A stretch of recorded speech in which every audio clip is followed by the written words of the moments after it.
Pergunto-lhe em relação à Caixa Geral de Depósitos, Mário Centeno tem condições para se manter no cargo?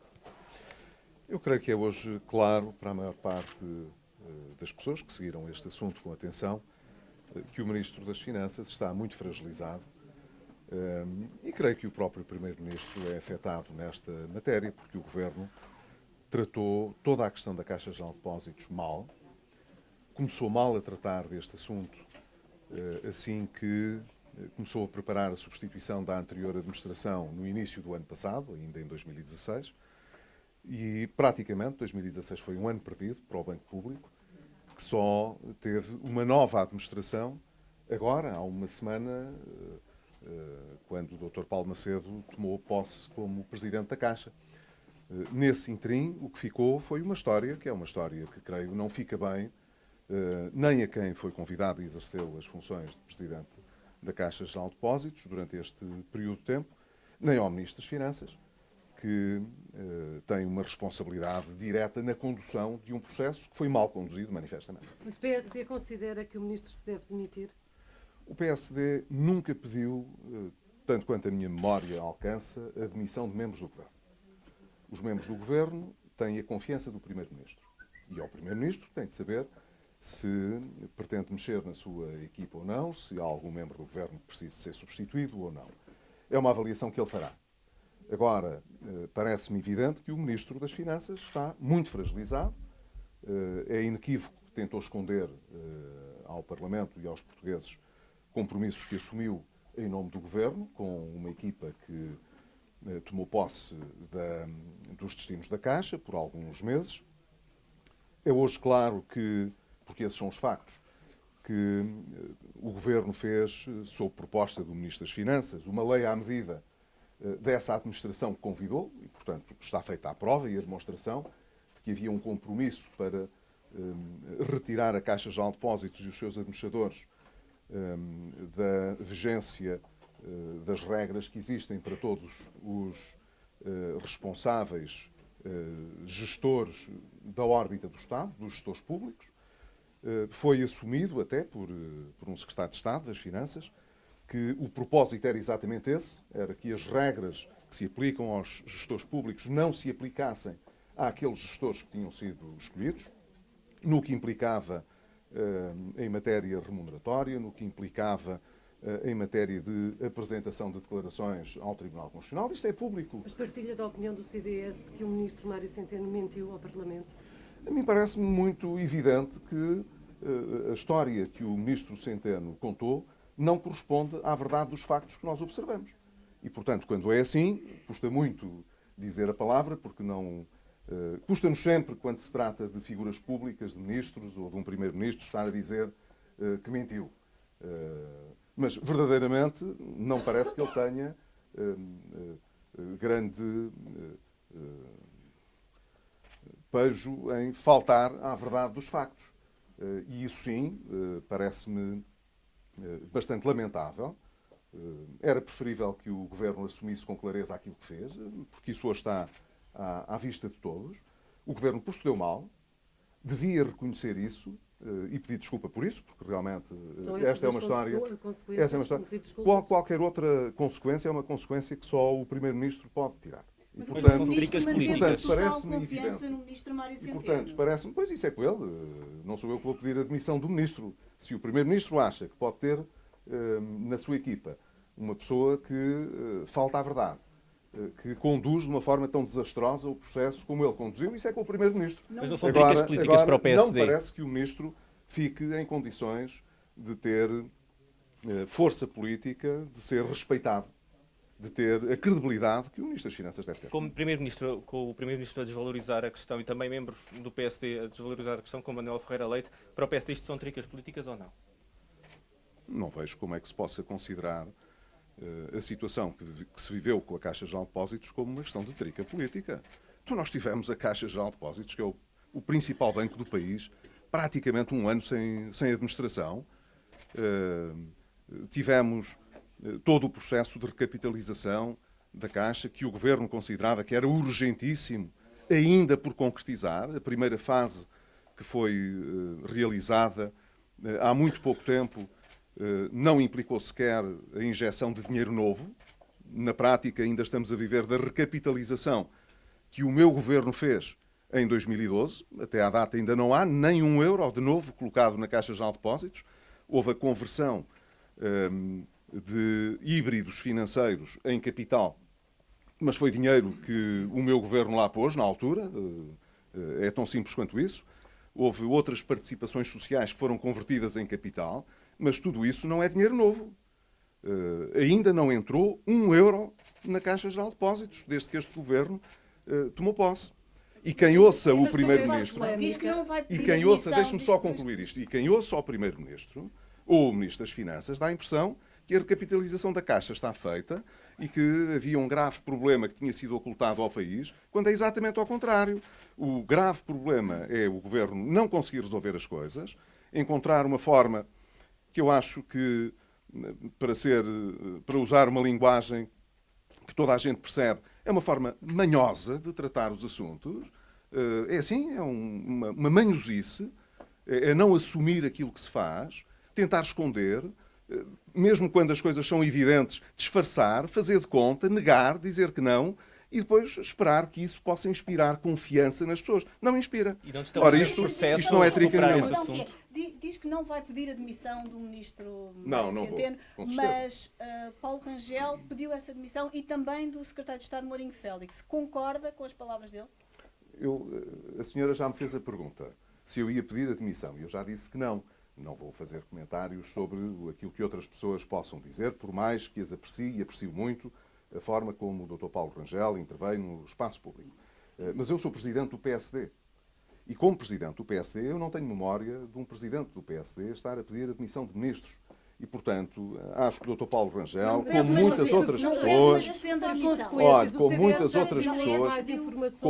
outras pessoas, têm razão quando dizem que o ministro, se ficar no governo, fica descredibilizado, fica sem força política. Se ao primeiro-ministro isto não incomoda, é com o primeiro-ministro. Agora, é uma avaliação que ele traz. Mas além de politicamente... O PSD também pondera pedir mais informações, como já fez o CDS à Comissão de Inquérito, e já disse também que poderá existir consequências judiciais se o ministro se provar que o ministro mentiu no Parlamento. Nós iremos acompanhar tudo aquilo que se está a passar na Comissão Parlamentar de Inquérito. Já foi pedida muita informação.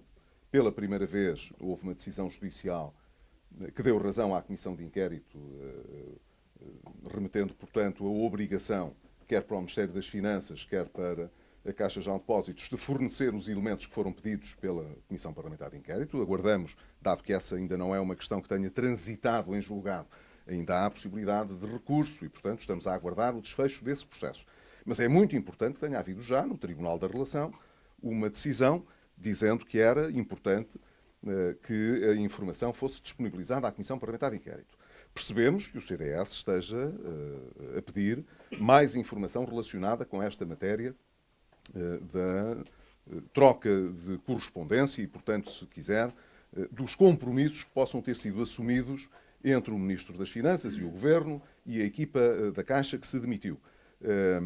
E em função daquilo que for materialmente o pedido do CDS, poderemos pedir mais alguma coisa ou não, mas não andamos a competir com o CDS para pedir nem mais nem menos. Parece-nos muito legítimo que o CDS tenha colocado mais informação. De resto, o CDS acha que o Ministro faltou à verdade na Comissão Parlamentar de Inquérito e essa é também a conclusão a que chegamos, não há outra a que se possa chegar. Portanto, há matéria para haver aqui algum espaço para, mais tarde, no relatório da Comissão de Inquérito, colocar em xeque, perjúrio, aliás, o Ministro Mário Centeno, por ter cometido perjúrio na Comissão de Inquérito, por ter faltado à verdade, é isso? A Comissão Parlamentar de Inquérito está investida de poderes judiciais, equiparados a poderes judiciais. É assim que as comissões parlamentares de inquérito são tratadas. E, portanto, da mesma maneira que alguém que falte à verdade no Tribunal pode estar sujeito a consequências, assim é também numa Comissão Parlamentar de Inquérito. Mas essa não é agora a vertente que me interessa sublinhar, porque todas essas matérias têm relevância, evidentemente, mas decorrem de um facto prévio. E o facto prévio, que merece censura política, não tem a ver agora com consequências penais ou de qualquer outra natureza, é uma questão de natureza política e de ética política que merece censura. O Ministro não pode refugiar-se no facto de não ter um papel assinado em que o compromisso não esteja escrito, para não reconhecer que assumiu compromissos, mandou fazer leis à medida para esse efeito. Quando viu que a coisa não passava, tentou lavar as mãos e sugerir que não tinha nada a ver com aquilo e que nunca tinha assumido compromisso nenhum. Ora, tudo isto indicia um comportamento que não é um comportamento correto, não é um comportamento que salvaguarde a dignidade do Estado, e muito menos do Governo, e, portanto, eu acho que isto são factos suficientemente graves para não termos de estar a falar de outras consequências que possam existir. Estas chegariam para que o Ministro, se tivesse consciência disso, pusesse o seu lugar à disposição, evidentemente. Agora, ele não o fez, o Primeiro-Ministro não o quer substituir, mas isso é com o Governo. Recuperar este caso não prejudica esse processo de recapitalização, como disse, ainda não está terminado, ainda não foi posto dinheiro novo na Caixa. Recuperar este caso não pode prejudicar esse processo? Eu espero que não, e a questão nem se pode pôr nesses termos, porque se tivéssemos de equacionar a questão como o senhor acabou de a pôr na pergunta que me fez, então nós teríamos de dizer sempre que alguma coisa não tivesse respeitado a lei, sempre que qualquer coisa profundamente errada acontecesse, desde que nos interessasse salvaguardar um objetivo final qualquer, nada disso teria relevância. Ora, isso não pode acontecer. Eu sei, mas os partidos hoje, quer o Bloco de Esquerda, quer o Partido Comunista, estão numa posição muito desconfortável, porque apareceram durante muitos anos como os campeões da transparência, a pedir sempre satisfações a toda a gente, e agora, como o governo depende deles, porque este é o governo do Bloco de Esquerda e do Partido Comunista Português também, aparecem a defender o Ministro, a disfarçar que haja problemas e, portanto, se tudo se puder continuar a fazer sem extrair conclusões políticas do que aconteceu, para esses partidos está tudo bem. Ora, não é a nossa opinião. As coisas não correram bem. Eu espero que a capitalização da Caixa possa ser feita. Há condições ainda a respeitar para que isso venha a acontecer. Para que ela seja considerada uma capitalização feita em condições de mercado, a Caixa Geral de Depósitos terá de emitir obrigações séniores com, enfim, condições muito especiais que o mercado subscreva. Isso é imprescindível para que não haja impacto no déficit da capitalização que vai ocorrer. E é preciso saber qual é o montante exato que a nova administração e o Governo entendem que é preciso meter dentro do banco. E nunca nos foi explicado também por que razão é que o valor que foi inicialmente apontado de 2,7 mil milhões de euros foi atingido. Quer dizer, o que é que justifica esse valor e se é esse o valor que vai ficar, no fim, associado a esta recapitalização? Que prejuízos é que a Caixa teve que justifiquem este valor de recapitalização? Quais foram as operações que foram realizadas e que justificam estes prejuízos? Quando é que os créditos que justificam esta situação foram atribuídos? Quem é o responsável por essa situação? Tudo isto está ainda no âmbito da Comissão Parlamentar de Inquérito sob verificação. Para que estas questões sejam respondidas com transparência, é preciso que a própria Caixa e o Ministério das Finanças canalizem para a Comissão Parlamentar de Inquérito as informações que são indispensáveis, mas parece-me evidente que o país, até porque a Caixa Geral de Depósitos é pública, precisa de saber exatamente o que é que se passou. E é muito estranho que o atual Governo só goste de imputar responsabilidades ao Governo anterior e que sejam as pessoas que vieram do Governo anterior a pedirem para que todos os documentos sejam apresentados, que toda a informação seja prestada, para que o país perceba o que é que se passou.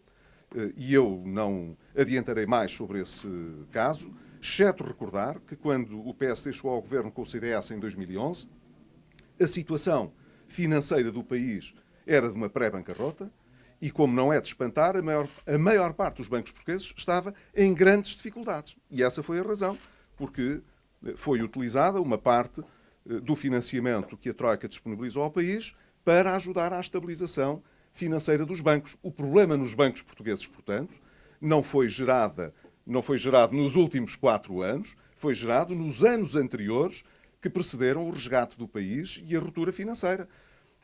É muito importante que se saiba o que é que se fez nos 4 anos para salvar os bancos e o que é que ainda falta fazer.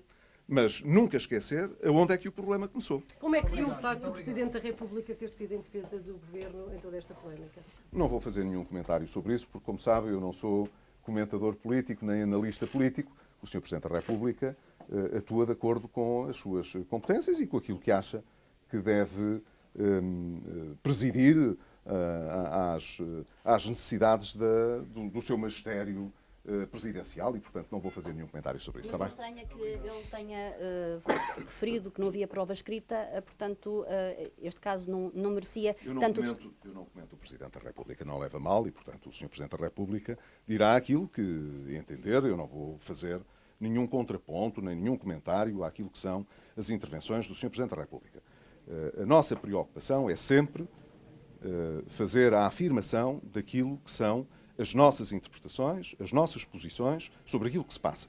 E não, desse ponto de vista, não concorremos com o Presidente da República, concorremos com os outros partidos, porque o Presidente da República não está ao nível dos partidos e, portanto, não fazemos nenhum comentário sobre aquilo que são as suas intervenções. Está bem? Obrigado.